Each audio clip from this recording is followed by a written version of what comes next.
আসসালামু আলাইকুম আপু, কেমন আছেন? ওয়ালাইকুম আসসালাম। আলহামদুলিল্লাহ ভালো আছি। হ্যাঁ, আপু তো অনেক দূর থেকে আসছেন। আ কি প্রয়োজনে আমাদের অফিসে আসছেন একটু এখন বলেন তো শুনি? কি প্রয়োজনে আছি বলতে আমাদের পাশের গ্রামের একটা মেয়ে আমাকে বলল আরকি। ওর বিয়ে হচ্ছিল না।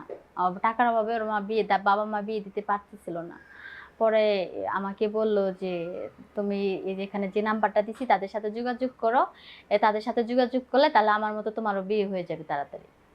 ও আচ্ছা, আচ্ছা। যাক ওই আপুর অবশ্যই আমাকেও ফোন দিছিল। এখন আপনি কি চাচ্ছেন? মানে কি ধরনের ছেলে চাচ্ছেন? ছেলে যেমনই হোক তাতে আমার কোনো সমস্যা নাই।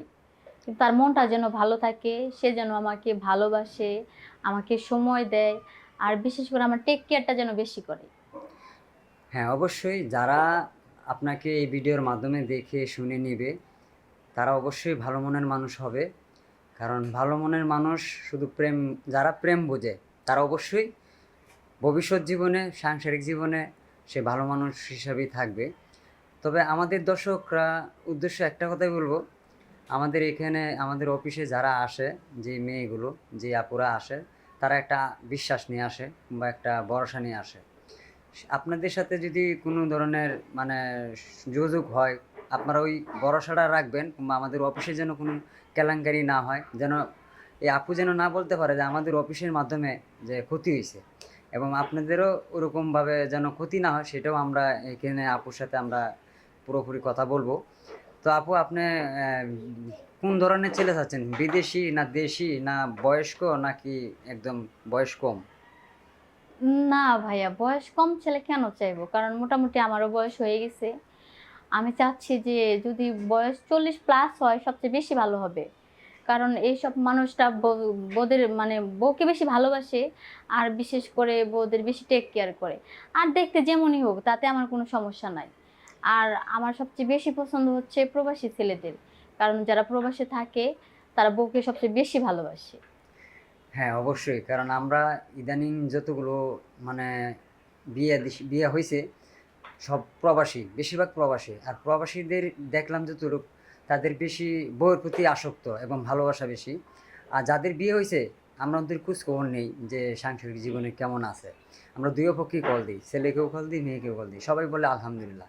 যখন এই শব্দটা শুনি তখনই আমাদের খুব ভালো লাগে যে আমাদের মাধ্যমে একটা সংসার শুরু হলো।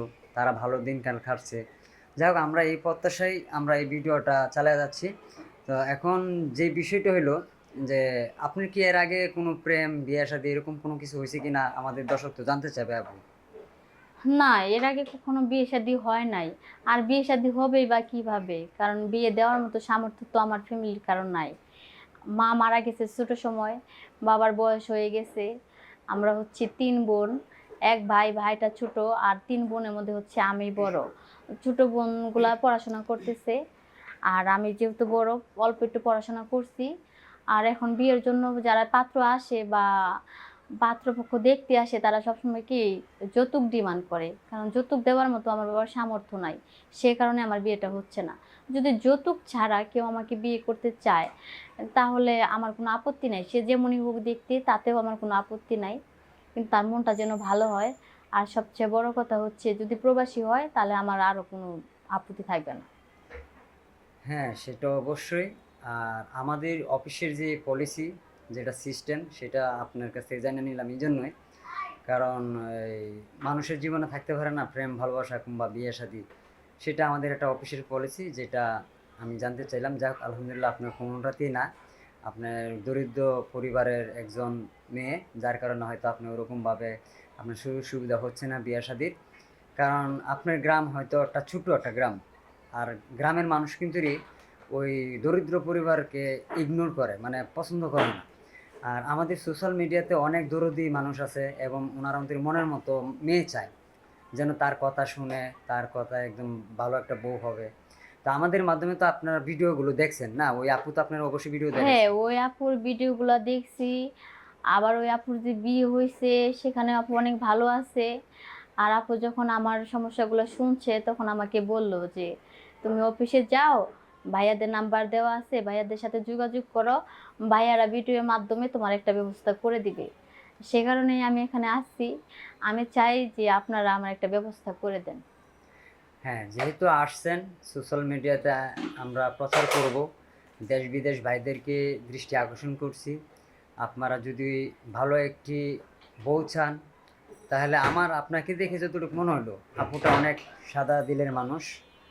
মানে কি বলবো, মানে দুঃখ মানুষের জীবনে থাকেই, আর সবসময় তো দুঃখ থাকে না। যদি আপনি একটা আমাদের মাধ্যমে যদি একটা ভালো একটা জামাই পান, এতে আলহামদুলিল্লাহ। আমরা চেষ্টা করব, আমরা ভিডিও প্রচার করার পরে দেখি মানুষ কতটুকু সাড়া দেয়। যদি কেউ যদি এরকম হৃদয়বান ব্যক্তি যদি থাকে, অবশ্যই আমাদের সাথে যোগাযোগ করবে। আমরা তার সাথে অফিসিয়ালি যে পলিসিগুলো, সেগুলো আমরা তার সাথে ডিট করব, ভাইয়ের সাথে। যখন বুঝবো যে আপনার কথার সাথে আপনার মনের সাথে ওই ভাইয়ের কথাবার্তা মিলছে, তখন আপনারাও দুইজনকে একসাথে আমরা কথা বলাবো। কথা বলানোর পরে হয়তো আপনারা পরবর্তী হয়তো একটা ডেট করলেন, আপনারা আসলেন বিয়ে শাদির জন্য, কিংবা আপনারা হয়তো যদি এঙ্গেজমেন্ট করে রাখতে চান সেটাও রাখতে পারবেন। যদি এরকম মিলে তাহলে আপু আপনাকে আমরা জানাবো। আপনি শুধু একমাত্র আপনার ফোন নাম্বারটা একটু খোলা রাখেন, কারণ আমরা ব্যস্ত থাকি। আমরা সময় মতো আপনাকে কল দিব। যদি কল দিই, আপনি কি আবার দ্বিতীয়বার কি ঢাকায় আসতে পারবেন? হ্যাঁ, অবশ্যই আসতে পারবো, কেন পারবো না। আচ্ছা, ঠিক আছে, তাহলে সব কিছুই শুনলাম। আপনার কি আরও কিছু বলার আছে? জি, বুঝি নাই। আপনার কি দর্শকের উদ্দেশ্যে কিংবা যা কি মনের মতো মানুষ চাচ্ছেন, তাদের উদ্দেশ্যে কি কিছু বলার আছে? অবশ্যই আছে, কেন থাকবে না। আমি দর্শকের উদ্দেশ্যে একটা কথাই বলবো, যদি কারো আমাকে ভালো লাগে তাহলে অবশ্যই বিয়ে প্রস্তাব দিবেন। আর যদি কারো ভালো না লাগে, আমি যেহেতু দরিদ্র ফ্যামিলির মেয়ে, ভিডিওটা বেশি বেশি করে শেয়ার করে দিবেন, যাতে সেই সঠিক মানুষের হাতে ভিডিওটা যে পৌঁছায়, যে আমার দায়িত্ব নিতে চায়। ঠিক আছে, ধন্যবাদ আপু। অনেক কষ্ট করে আসছেন ঢাকায়। আমরা সর্বোচ্চ সর্বদা চেষ্টা করব। আর দর্শক যদি চায় আপনাকে গ্রহণ করতে, অবশ্যই আপনি পেয়ে যাবেন। তা আপনি আজকে ভিডিওটা এই পর্যায়ে থাক, আমরা আর বেশি বড় না করি, কারণ বেশি বড় ভিডিও আসলে সবার এত সময় নাই দেখার। তো দর্শক, আমি যেটা বলতে চাচ্ছি, আপনাদের যদি আপুকে দেখে ভালো লাগে, কথাবার্তায় যদি ভালো লাগে, অবশ্যই আমাদের স্ক্রিনে দেওয়া নাম্বার কিংবা হোয়াটসঅ্যাপ নাম্বারে যোগাযোগ করবেন। এবং যারা যোগাযোগ করবেন তারা চিন্তা ভাবনা নিয়ে যোগাযোগ করবেন, শুধু শুধু ফাও SMS দিবেন না, উলট পালট কথা বলবেন না। আপনি আপুকে এখন দেখতেছেন ভিডিওতে, তার কথা শুনছেন, সব কিছুই শুনছেন। সব কিছু বুঝে শুনে আপনারা আমাদেরকে নক দিবেন। যদি সঠিকভাবে আপনারা আসেন, আমরা ইনশাল্লাহ সঠিকভাবে আপুর সাথে পরিচয় করাই দিব, এবং বিয়ে পর্যায় পর্যন্ত আমরা সাথে আসি। আমরা বিয়ে শাদী করার পরে তো আপনারা সাংসারিক জীবনে চলে যাবেন আলহামদুলিল্লাহ। তো আজকে এই পর্যন্ত থাক, বিদায় নিলাম। সবাই ভালো থাকবেন, সুস্থ থাকবেন, আমাদের ভিডিওটা বেশি বেশি করে শেয়ার করবেন। আসসালামু আলাইকুম।